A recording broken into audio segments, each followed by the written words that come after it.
नमस्कार मंडळी, बैलगाडा क्षेत्रातील देव वृत्सम द्वादशम हिंद केसरी बकासूर बद्दल मी नवीन अपडेट घेऊन आलेलो आहे की बकासूर आता कोणत्या मैदानात पळताना दिसणार आहे। खात्रीशीर अपडेट असणार आहे, 100% फिक्स त्याच मैदानात पळताना दिसेल। तर भावांनो, आज देखील लेंगरीचं मैदान आहे। आज लेंगरी मैदानात आपल्याला बकासूर दिसला नाही, पण कालपासून खूपच चर्चा कमेंटद्वारे व्हॉट्सअपद्वारे की बकासूर कधी दिसेल, तर त्यासाठीच हे व्हिडिओ घेऊन आलेलो आहोत।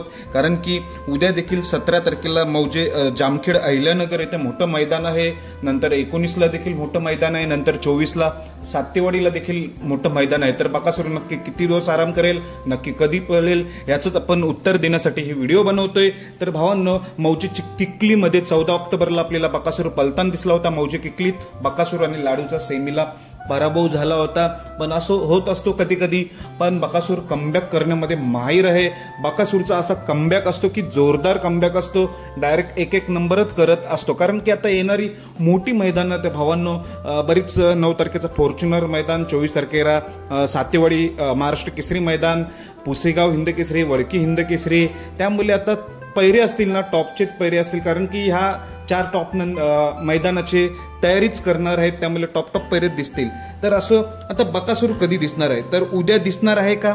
उद्या 17 ऑक्टोबरला जे मैदान आहे मौजे जामखेड अहिल्यानगरचं आमदार केसरी, येथे पारितोषिक 1,10,000 आहे। रोहित पवार यांच्या वाढदिवसानिमित्त हे आमदार केसरीचं मैदान आहे। तर या मैदानात उद्या दिसेल का?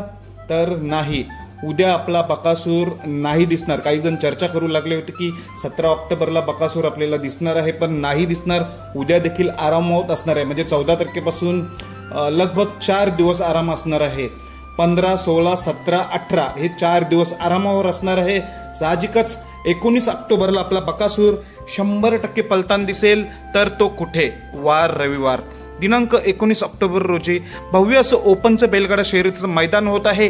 भैरवनाथ केसरी 2025 येथे बक्षिसाचं स्वरूप आहे प्रथम क्रमांक 1 लाख रुपये, द्वितीय क्रमांक 71, तृतीय 51, चतुर्थ 41 अशी जरी बक्षिसं असली तरी हे मैदान मित्रांनो मौजे काजड शिंदेवाडी येथे मैदान असल्यामुळे या मैदानात आपला बकासूर 100% पळताना दिसणार आहे। आयोजक आहेत भैरवनाथ यात्रा कमिटी, मौजे काजड शिंदेवाडी। तर मौजे काजड मैदानामध्ये 19 ऑक्टोबरला आपला बकासूर 100% पळताना दिसेल, तो पण टॉप पैऱ्यामध्येच आपल्याला बकासूर दिसणार आहे। तोपर्यंत आराम।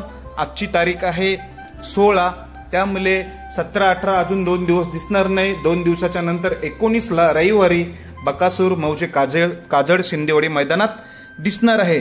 त्याचा पैरा कोणासोबत आहे याची मी व्हिडिओ लवकरच घेऊन येईल, तर त्यासाठी चॅनलला कृपया करून सबस्क्राईब करून घ्या। जर ही व्हिडिओ आवडली असेल तर लाईक करा। धन्यवाद भावांनो।